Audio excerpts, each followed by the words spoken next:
గురువుగారు, ధనస్సు రాశి వారికి ఎలా ఉండబోతుంది? ధనస్సు రాశి వారికి చాలా అద్భుతంగా ఉండబోతున్నది. సప్తమాత గురువు రాబోతున్నాడు వీరికి. గడిచిన రోజులు ఏవైతే ఉన్నాయో అవి చాలా బాధాకరం. 10 గంటలు పనిచేసినా కూడా మీ బాస్కు సాటిస్ఫాక్షన్ లేని రోజులు గడిచిన రోజులు. సో ఎవరైతే మిమ్మల్ని తిట్టారో వారే మిమ్మల్ని దగ్గరికి రా అని చెప్పి పిలిచేటువంటి సందర్భాలు. ఓకే. సో ఎవరైతే మీ పట్ల కొంతమేర అంటే మీకు ఒక విలువ అనేటువంటిది ఇవ్వకుండా చూసిన సందర్భాలు కానీ, ఓకే, మీ మాటకు ఒక గుర్తింపు లేకుండా మీ మాటకు ఒక విలువ లేని సందర్భాలు కానీ, ఇప్పుడు ఆటోమేటిక్గా మీ మాటకు కానీ మీ ప్రవర్తనకు కానీ మీరు చేసేటువంటి పనికి కానీ మంచి గుర్తింపు రావడం. ఇప్పుడు ఉదాహరణకు చూసుకుంటే ధనస్సు రాశి బాలకృష్ణ, హీరో బాలకృష్ణ గారిది ఓకే, సప్తమాతు గురువు పద్మభూషణ్ అవార్డు రావడం జరిగింది. అవును. అవునా కాదు? అంటే జనరల్గా చెప్తున్నా, స్టేజ్ మీద మాట్లాడాడు తను, కొన్ని అవసరమైన మాటలు మాట్లాడాడు, మరికొన్ని అనవసరం మాటలు కూడా మాట్లాడాడు. అంటే చెప్తున్నా జనరల్గా. ఎందుకు అంటే అర్ధాష్టమ శని ఎంటర్ అయింది వీరికి. ఇక ఓకే, ధనస్సు రాశి వారికి సప్తమ గురువు ఉంది ఇక్కడ, ఓకే.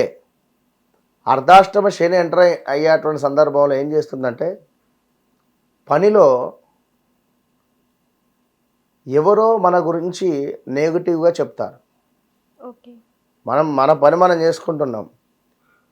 మనం ఎవరినో నమ్మి గత సంవత్సరం క్రితమో 2 సంవత్సరాల క్రితమో కొన్ని విషయాలు వారికి చెప్పుకొని ఉన్నాం అనుకో, ఇవి కాస్త మనం చెప్పిన విషయాలే వాడు బయట ఎవరికో చెప్పడం, మనల్ని చెడుగా చేసేటువంటి సందర్భాలు ఉంటవి. మనం నమ్మిన వ్యక్తుల నుండి కానీ మన వెనకాల నుండి కానీ ఏదో అయితే జరగబోతూ ఉన్నది.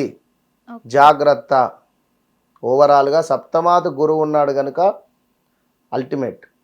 ఓకే, సో గురువుల యందు కానీ పూజ్యులను కానీ దేవాలయాలకు వెళ్ళడం కానీ మన యొక్క మతాన్ని కానీ దేవాలయాలను కానీ ప్రేమిస్తూ అభిమానిస్తూ ఉండాలి అంతే.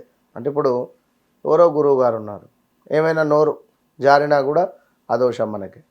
ఓకే, సో చదువు చెప్పినటువంటి టీచర్ ఉన్నాడు, సో వారిని ఏమైనా వెటకారంగా ఎక్కిరించినట్టు మాట్లాడినా ఇబ్బంది. సో గౌరవంగా ఉండాలి ధనస్సు రాశి. ఓకే, ఓవరాల్గా వివాహం కాని వారికి వివాహం, సంతానం కాని వారికి సంతానం, వ్యాపారం అద్భుతంగా ముందుకు వెళ్తుంది, అన్నింటా విజయమైతే ఉంది. ఒక మైనస్ ఏంది అంటే స్థాన చలనాలు, ప్రదేశ మార్పులు తీవ్రంగా ఉండబోతున్నాయి. జాబ్ రిలేటెడ్ కూడా మార్పులు చేర్పులు ఉండబోతున్నాయి. ఓకే, సో అన్నింటికీ రెడీ అయి ఉండండి. మీ తల్లిగారికి కొంచెం హెల్త్ రిలేటెడ్ ఇష్యూస్ కానీ ల్యాండ్ రిలేటెడ్ ఇష్యూస్ కానీ ఉంటాయి ఇంట్లో కానీ. ఇలాంటి సందర్భాలు కొన్ని ఉండే సిచ్యువేషన్స్ అయితే ఉన్నాయి. థ్యాంక్ యూ గురువుగారు. మహాదేవ. సో చూసారు కదా గురువుగారు ఎంత చక్కగా మనకి వివరించారో. మీకేమైనా అనుమానాలు ఉంటే ఈ కింద స్క్రోల్ అవుతున్న నెంబర్కి కాల్ చేసి గురువుగారిని సంప్రదించవచ్చు.